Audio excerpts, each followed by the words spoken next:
नमस्कार दोस्तों। सबसे पहले आप सभी को मेरी राम राम। आज भगवान श्री रामचंद्र जी के जन्मांग की चर्चा करेंगे और ज्योतिष से किस तरह से भगवान संबद्ध है, भगवान के शौर्य पराक्रम और आशीर्वाद हमको किस तरह से ज्योतिष के सहारे मिल सकते हैं, इसकी चर्चा करेंगे। तो अधिक समय व्यर्थ न करते हुए श्री रामचंद्र जी के जन्म के संबंध में जो बातें वाल्मीकि रामायण में कही गई हैं वो आपके सामने प्रस्तुत कर रहा हूं स्क्रीन पे, आप देखिए। और उसमें जो बताया गया है कि उस समय 5 ग्रह जो हैं वो परम उच्च के थे और ग्रहों की डिग्री का भी वर्णन या ग्रहों के विषय में स्पेसिफिकली बताया गया है कि गुरु उच्च के थे, शनि उच्च के थे, मंगल उच्च के थे, सूर्य उच्च के थे और शुक्र उच्च के थे। साथ ही यह भी बताया गया है कि पुनर्वसु नक्षत्र में चंद्रमा थे और चैत्र शुक्ल पक्ष की नवमी को भगवान का जन्म दिवस बताया गया है। बहुत सारे शोध इस पर हुए, बहुत सारे लोगों ने काफी शोध किया। एक डॉक्टर वर्तक, एक प्रोफेसर साहब, बहुत सारे लोगों का, एक कुलभूषण मिश्र जी, सरोज बालाजी आदि बहुत सारे लोगों का जिक्र मिलता है जिन्होंने काफी व्यापक इस पर शोध किए कि भगवान का जन्म कब हुआ। और शोध के उपरांत अधिकांश लोग इस बात पर सहमत हुए कि भगवान श्री रामचंद्र जी का जन्म ईसा से 5114 वर्ष पूर्व 10 जनवरी को 12:25 पर हुआ। और उस समय जो ग्रह स्थितियां थी वो भी जो जैसा वाल्मीकि रामायण में वर्णित है उसके हिसाब से थी। और सर्वमान्य रूप से, सर्वमान्य तो नहीं कहना चाहिए, लेकिन अधिकांश लोग इस मत से सहमत हैं कि भगवान का जन्म 10 जनवरी को 12:25 पर हुआ था। अब आइए भगवान की जो जन्म पत्रिका है, पहले मैं बता दूं कि ये जन्म पत्रिका बहुत ही महत्वपूर्ण है। आजकल तो कंप्यूटराइज्ड कुंडली होती है, पहले जमाने में जो कुंडलियां बनती थीं उसमें भगवान श्री रामचंद्र जी की कुंडली भी एक स्टैंडर्ड के रूप में, एक मानक के रूप में कुंडली में दी जाती थी। और चूंकि मर्यादा पुरुषोत्तम है भगवान, तो हर ग्रह की भी अपनी मर्यादाएं इस कुंडली में निश्चित हैं और इस कुंडली को पढ़ के हम ये समझ सकते हैं कि कौन सा ग्रह किस तरह से मर्यादित रहता है। इसीलिए एक स्टैंडर्ड कुंडली, मानक कुंडली के रूप में ये कुंडली दी जाती रही होगी, ऐसा मेरा मानना है। और भगवान की कुंडली जो है, पत्रिका जो है, उसको देख करके हम ये भी अंदाज लगा सकते हैं, ये भी आइडिया हमारे ज्योतिष के जितने स्टूडेंट्स हैं, ज्योतिष जो सीख रहे हैं या ज्योतिष से जो जुड़े हुए लोग भी हैं, वो ये समझ सकते हैं कि कौन सा ग्रह मर्यादित कब रहता है। वो भगवान की कुंडली को देख के हम जान सकते हैं, क्योंकि उनसे बड़ा कोई मर्यादा का प्रतीक, प्रतिमान तो रहा ही नहीं कभी भी। तो ये उनकी पत्रिका आपके सामने स्क्रीन पे है। कर्क लग्न, कर्क लग्न में गुरु उच्च के, और ग्रहों की जो डिग्रीज थी वो भी परम उच्च के जो होते हैं। जैसे गुरु 5 डिग्री में परम उच्च के होते हैं, तो 5 डिग्री के गुरु। शनि देव तुला राशि में दूसरे केंद्र में उच्च के, मंगल मकर राशि में 28 डिग्री के उच्च के, परम उच्च के। और इसी तरह से सूर्य जो है वो मेष राशि में दिग्बली, गुरु दिग्बली हैं और सूर्य भी दिग्बली हैं, डायरेक्शनल स्ट्रेंथ लेते हुए। और पांचवें ग्रह शुक्र जो है वो मीन राशि में त्रिकोण भाव में बैठे हुए हैं। तो 5 जो परम उच्च के जो ग्रह हैं उसमें से 4 केंद्र में है, चारों केंद्रों में ग्रह हैं, और 5वां ग्रह जो शुक्र है वो त्रिकोण भाव में मीन राशि में स्थित है। तो ये कुंडली आपने देखी। अब इससे आइए ये देखते हैं कि कौन सा ग्रह कब मर्यादित रहता है। तो पहले देखिए, गुरु चंद्रमा के साथ युति बनाते हुए, गजकेसरी योग बनाते हुए केंद्र में और लग्न में बैठे हुए हैं, तो एक बात स्पष्ट होती है कि चंद्रमा और गुरु दोनों को यदि मर्यादित रहना है तो एक दूसरे का साथ अगर दोनों को मिल जाए तो पूर्ण रूप से मर्यादित व्यक्ति का निर्माण होता है, क्योंकि गुरु ही पर्सनालिटी में एक जो सात्विकता है, शुभता है, सौम्यता है, वो सब प्रदान करने वाले ग्रह गुरु हैं। और इन्होंने चंद्रमा के साथ में मिलके सारा जो शुभता है उसकी बरसात की, और एक सौम्य सात्विक सहृदय व्यक्ति की कुंडली में ये हमको देखने को मिल सकता है। ये एक स्टैंडर्ड है। तो शनि को यदि मर्यादित रहना है तो सूर्य का कहीं ना कहीं एक रोग, क्योंकि शनि और सूर्य में आपस में बनती नहीं है, तो शनि को मर्यादा में रखने के लिए सूर्य का सामने उतना ही बली होना आवश्यक है। सूर्य को मर्यादित रहने के लिए शनि का उतना ही बली होना आवश्यक है।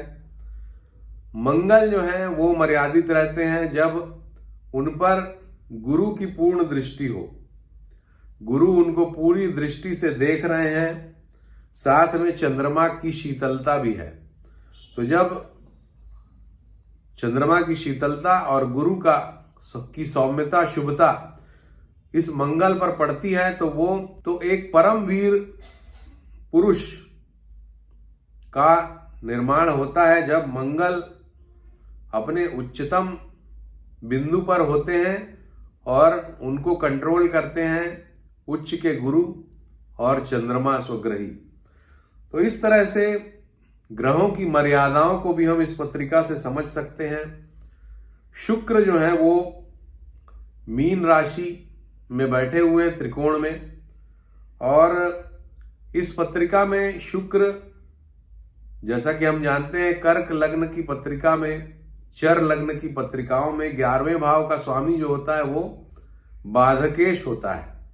तो शुक्र बाधक है इस पत्रिका में, और शुक्र त्रिकोण भाव में, और शुक्र पत्नी के भी कारक हैं।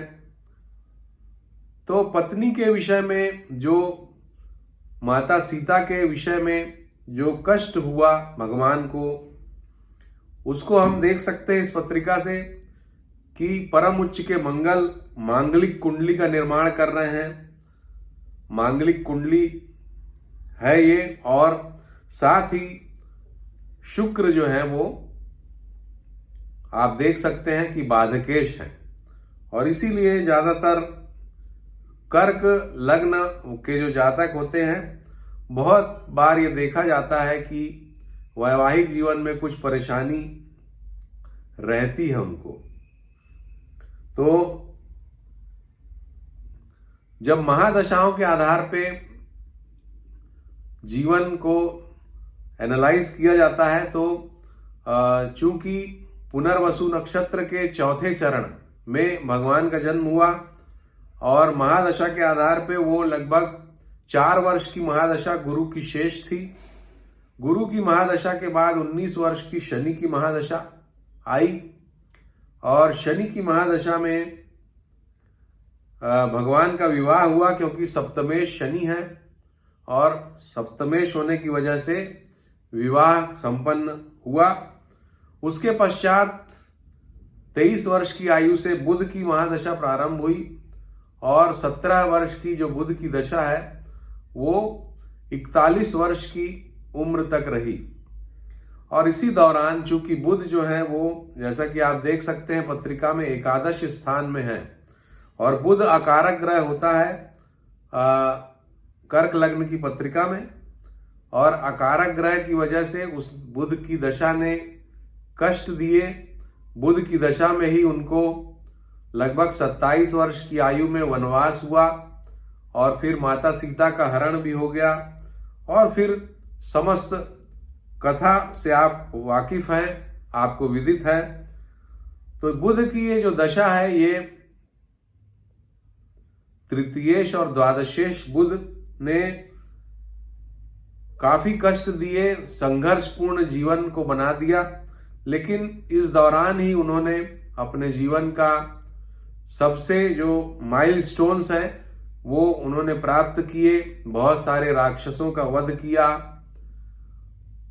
रावण को भी नष्ट किया, खत्म किया, समाप्त किया, और एक तरह से सारी दुनिया पे विजय प्राप्त करते हुए उन्होंने दुनिया को ये दिखा दिया कि शौर्य के मामले में, वीरता के मामले में, प्रवीणता के मामले में, मर्यादा के मामले में उनके जैसा कोई दूसरा न हुआ और न शायद होगा। तो इस तरह से बुध की दशा के बाद केतु, जो कि 12वें भाव में है, और 12वां केतु काफी सकारात्मक फल के लिए जाना जाता है, वहां से राम राज्य की स्थापना हुई, और इस तरह से इस पत्रिका की दशाओं को भी हम विवेचना कर सकते हैं। तो दोस्तों, ये तो आपने शायद कुछ इस पत्रिका में जो मैंने वर्णन किया, इससे ये आप समझ गए होंगे कि ग्रहों को किस तरह से कौन सा ग्रह मर्यादा को प्राप्त कर सकता है। इसकी शिक्षा हमको इस कुंडली के माध्यम से मिल सकती है। अब आइए जानते हैं कि ज्योतिष में भगवान का स्मरण करके, भगवान की पूजा करके, भगवान के मंत्रों का जाप करके किस किस तरह की बातों को हम सिद्ध कर सकते हैं, प्राप्त कर सकते हैं। सबसे पहले मैं नाम लूंगा राम रक्षा स्तोत्र का। राम रक्षा स्तोत्र एक ऐसा अमोघ स्तोत्र है जिसके जाप करने से आपको पूर्ण रूप से सुरक्षा, क्योंकि रक्षा कवच है ये, तो एक सर्वोत्तम रक्षा कवच के रूप में राम रक्षा स्तोत्र की प्रतिष्ठा है। और न सिर्फ प्रतिष्ठा है, अगर आप भी करेंगे तो आप इसके महत्व को समझ जाएंगे। तो राम रक्षा स्तोत्र एक बहुत ही प्रतिष्ठित कवच का उपयोग हम लोग करते हैं या उसका आश्रय लेते हैं, ये कहना उचित होगा, उपयोग शब्द उचित नहीं है। तो राम रक्षा स्तोत्र के आश्रय को हम लोग ग्रहण करके अपने जीवन को सुरक्षित बना सकते हैं। आपका नौकरी है, आपका व्यवसाय है, आपकी सेहत है, इन सभी चीजों में रक्षण राम रक्षा स्तोत्र के जप द्वारा प्राप्त होता है। और ज्योतिषगण अक्सर राम रक्षा स्तोत्र के विषय में मार्गदर्शन प्रदान करते हैं। दूसरा सबसे बड़ा जो आश्रय हम लेते हैं वो है आदित्य हृदय स्तोत्र, जो कि भगवान ने स्वयं किया था। और रावण के साथ जब युद्ध हो रहा था तो एक क्षण के लिए रावण, चूंकि बहुत वीर था और बहुत मायावी था, और उससे युद्ध के समय भगवान श्री रामचंद्र जी को अगस्त्य मुनि ने आकर के ये राम रक्षा स्तोत्र की दीक्षा दी थी, और फिर भगवान ने 3 बार राम रक्षा स्तोत्र का जप करके रावण का वध किया था।